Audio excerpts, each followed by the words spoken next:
first. I'm Jenna Wolf. That is Chris Carter. He's in the Hall of Fame, so we call him Hall of Famer Chris Carter. That is Nick Wright. How you doing, Nick? Good to see you, Jenna Wolf. How are you? I'm good. I'm good. Great Fun weekend. I had a great weekend. Perfect. Chris hosted the entire staff at his house to watch some basketball. Yeah. I was able to segue right as you were leaving. Is that when you got there? We just missed each other. Oh, because that wasn't strategically planned. The time. Is that why Cece said, tell me exactly which game you're going to be coming for, Jenna, and at what time? I couldn't watch the Cavs game with you, Jenna Wolf. I heard you were in rare form yesterday, even for you. I don't even know what that means. She had a few hashtag new Jenna doing Jenna type thing. Yes. On a Sunday Listen, in Tribeca. If anyone wants to invite me over, you'll see another side of Jenna, a fun side of Jenna that I don't always get to show on this show. And I know before Way more fun than Nick during the Cavs. I am sure. And listen, I know we got to get to it, but if you, and I know people usually don't watch for 3 full hours, but if you tune in again during the 3rd hour of the show, you'll find out what Jenna Wolf stole from Chris Carter's house. So that's coming up later in the show as well. Little tease for later on. Besides his dignity? Okay, probably yes. nothing. Oh, wow. Wow, good morning. Good Monday morning. Dignity lost. It was never supposed to come down to a Game 7. In fact, some called round 1 against the Pacers. Well, just say warm-up for round 2. Instead, Indiana played the Cavs tough right to the end. You know, the part that ruined the spread for most people. But when LeBron is averaging 34 points a game, it's just not going to be enough. Last night, the guy does it again. He had 45 points, 9 boards, 7 assists in the win. Wasn't easy, but the Cavs are moving on. Cece, how was LeBron able to lead this team over the Pacers? And we're not saying how are the Cavs able to do it. How was LeBron able to do it? Like LeBron said, not true to character, where he's going to let his teammates get the game started. He's going to get into the flow of the game, try to get them off early. He said the doctor ordered for him to start fast, especially offensively. And I think with this cast of guys who, for the most part, outside the starting lineup, which they did, which I believe they made a huge transition into what has worked for us in the past. Regardless, we know we have injuries. They went to guys who were familiar with each other, helped them get off to a great start, helped LeBron. He was very, very aggressive offensively.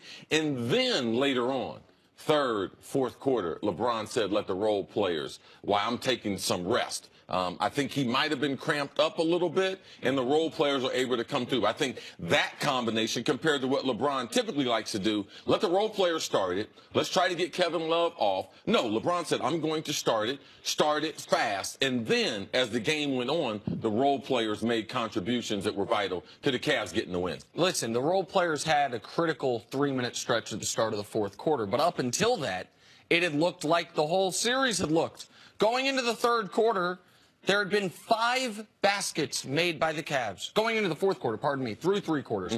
5 baskets made by the Cavs that LeBron did not score or assist on. Cavs not named LeBron. 5. Cavs not named LeBron James or Tristan Thompson going into the 4th quarter were 7 of 34 from the field. That's 21%. So how did the Cavs win? Because at this point, the one thing we can rely on in sports is LeBron James in an elimination game. Like, the Spurs don't win 50 games every year anymore. Undertaker lost at WrestleMania a few years ago. Rafael Nadal lost on clay in the French Open a few years. Like, I guess the Patriots winning the AFC East and LeBron being out of this world in elimination games are things you just know are going to happen. And that's what it was again last night. It speaks to what we have come over this series, not over this season, but over this series, to expect from his teammates, that when the second leading scorer has 15 points, and when those numbers that I laid out through 3 quarters are true, that we can come out of it and say, you know what? LeBron actually got some help. We talked about it yesterday, where we're at with evaluating Kevin Love. That Kevin Love, you say, I thought Love actually played pretty well. And then you look, he had 14 points and 6 rebounds. Jenna and I looked at each other during the game in the 4th quarter. Kevin Love made a bucket, and we're like, oh, people are cheering. Wow, we've changed our standard for Kevin Love.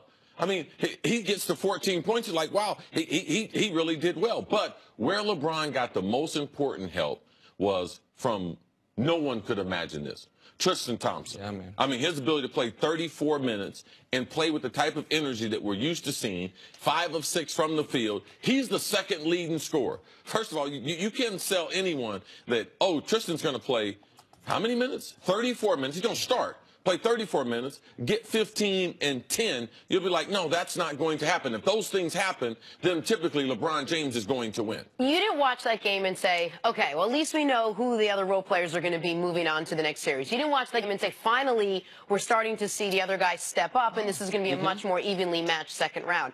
What you did see was LeBron do what LeBron does, which is play as much as he possibly could to give 100% of what he could. What you also saw was that it finally caught up to LeBron a little. We think that when he left at the end of the third, it was because he was having some cramps. He had to go into the locker room, come out at the start of the quarter. It affected him. He was tired. We saw that yesterday. It like physically affected him. How many more games can he single-handedly take this team and say, I got it, guys. You literally need to do nothing? Well, up until that moment, LeBron was the first guy in 5 years in a Game 7 to play the first 35 minutes of the game.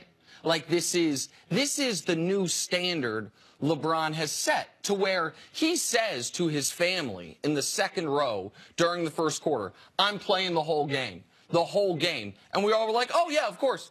Okay, so LeBron's going to play 48 minutes. That doesn't happen. No. Guys don't play 48 minutes. No, it's impossible to play 48 minutes and play at a high level. Right. Like, couldn't. He couldn't. He still played 44. But the idea that when he said that, the broadcast, folks on Twitter, myself, I think most people were like, oh, okay. So unless it's a blowout at the end, LeBron's not coming out of the game, we take it for granted how absurd that is. Does anyone have any idea how many minutes Victor Oladipo plays? Does anyone have any idea how many minutes Kevin Love, Miles? No, we're not counting minutes for these other guys. But LeBron's to a place to where him coming out of the game, because he was slightly cramping, was almost controversial. It was almost like, oh, he called it a minor injury after the game. Like, what's wrong with LeBron? What's wrong? Like, the guy, contrary to what he might show in some nights, is human. And, like, he was exhausted after carrying the team for those 3 quarters, which is why those 3 minutes without him were so critical. George Hill gets fouled on the 3. Kevin Love, after airballing a shot, makes a couple. Like, those 3 minutes, they could have been down 11 when LeBron came back into the game, and then it's a totally different story. Let me tell you when he wasn't human. That was in those first 24 minutes. Because the Cavs don't advance. They are not continuing to play basketball. Today, they're either golfing, fishing, or whatever they decide to do in the offseason. If he doesn't come out and take the initiative, especially from an offensive standpoint, Kevin Love, you cannot depend on him. Tristan Thompson, man, we talked about those 15 points, Jenna. That was like finding money on the subway. I know. You know, so how can we continue to go on and LeBron continue to, with all the pressure and everyone thinking or hoping, man, is this going to be the time that he doesn't do it? And he still comes through. Man, he was so poised. To me, he was so poised under pressure early. I mean, because this is the worst team that he's taken into the playoffs. I'd be willing to debate people easily which team was worse than this, especially a team that was not elite defensively. His first time in Cleveland, that was one of the big differences between this team and those teams with the elite defense that they played his first tenure in Cleveland. And I can't believe I'm saying this, but that 07 team at least had Boobie Gibson, who could get you a few points off the dribble. Like, to your point, like, who's getting them points off the dribble? I know Jordan Clarkson's trying to, and Jordan Clarkson had a good 3-minute stretch, and I think it was Game 4 or Game 3, but since then has not been seen. But I'm going to go back to what I said at the beginning. The last time LeBron James played poorly in an elimination game was the final game of the Dallas Mavericks series. Like, I just want to show the audience what the numbers are. He's played 13 games. 13 games where it's win or go home.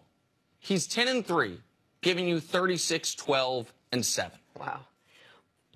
Go ahead, Jenna. I guess my point is, it shouldn't have had to come down to an elimination game. Because, and wrongfully so, when we started talking about this series, we were talking about the Pacers as almost a practice round for them to move forward. Had one other guy stepped up, one other guy that LeBron could have said, okay, I know I have a second option here, or someone that if I did take a breather, I know that the team's in good hands. You can't look at this series and say, all right, we see one guy that stepped up. He's the only other guy that's sort of dependable. We thought maybe it was Kyle Korver, maybe it would be Kevin Love, maybe it would be Clarkson. It's not any of those guys. No, you go into the Eastern Conference semifinals with more questions than after a 7-game series that you had with the Pacers. And let's not forget, because the question was, how did they win? We talked about LeBron, we talked about Tristan, we talked about Kevin Love having that burst there they needed in the fourth. But They bring a guy off the bench, George Hill, who I believe was not going to play in the game.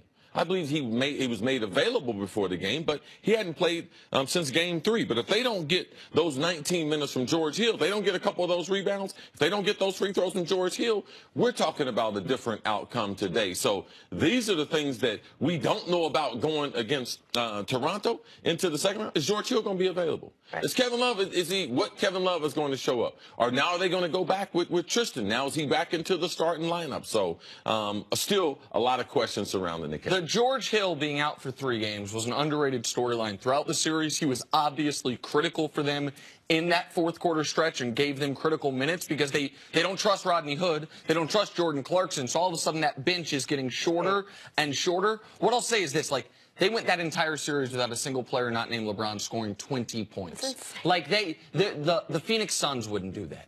So as far as will the complementary players play better, there's one question to say, will they play enough? Will they play better than they played in this series? I think it's almost impossible for them to play worse. All right, we're going to take a break there. Coming up, the Cowboys said goodbye to Dez. Guess who else is on his way out of Dallas? Maybe next on First Things First. Cole Beasley? Cole Beasley. Cole Beasley got